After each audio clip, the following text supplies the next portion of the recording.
어제 지체장애 특수학교 설립이 난항을 겪었다는 소식을 전해드렸죠. 그런데 이게 학교만 부족한 게 아닙니다. 장애 학생들 가운데서도 중증 뇌병변 장애를 겪고 있는 학생들은 다른 사람의 도움 없인 식사조차 어려운데요. 일부 학교에선 이런 학생들을 지원하는 일에 손을 놓고 있다 보니 그 부담이 고스란히 학부모들의 몫으로 떠넘겨지고 있습니다. 황대윤 기자입니다.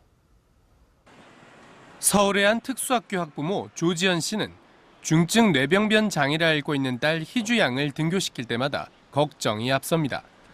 희주 양은 하루에도 몇 번씩 목에 가래가 차올라 숨쉬기가 힘들어지곤 하는데 학교 측에선 법적 의무가 없다는 이유로 도움을 주지 않기 때문입니다. 지연 씨는 딸의 가래 처리를 직접 해주기 위해 수업 시간 내내 학교에 머물러야 합니다. 교육을 해주셔야 되는 분들이 교육을 해줄 수 없다라는 입장으로밖에 저는 들리지 않는 거죠. 그 책임 소재에 대해서만 회피하고자 하는 의도로밖에 보이지 않아서. 또 다른 특수학교 학부모인 최 씨는 학교로부터 자녀의 점심 식사 수발을 직접 하라는 통보를 받았습니다. 학교에는 교직원 외에도 보조 인력과 공익근무 요원이 있지만 작년에 부임한 교장이 사고가 날 수 있다며 학생들의 식사 보조를 돕지 말라고 지시한 겁니다. 직장을 다니는 최 씨는 할 수 없이 매일 학교에 활동 보조사를 부를 수밖에 없는 상황입니다. 마땅히 이제 학교에서 다 책임을 져야 되는 부분이잖아요.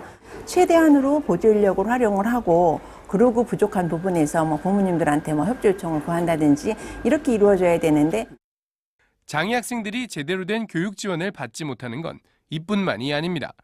7년째 교회 체험 학습을 한 번도 하지 못하는가 하면 특수교육에 필요한 개별화 교육 지원이 제대로 이루어지지 않은 학교도 있었습니다.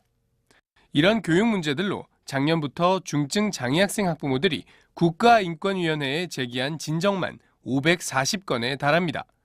지난 7월 인권위가 학교 현장에서 제대로 된 의료 조치를 제공해야 한다고 권고했지만 달라진 건 없었습니다.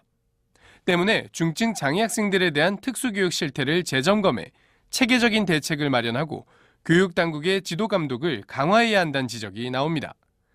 특수학교가 정말로 제대로 가동되고 운영되도록 특수학교 내부를 좀 들여다보는 노력도 좀 필요하다고.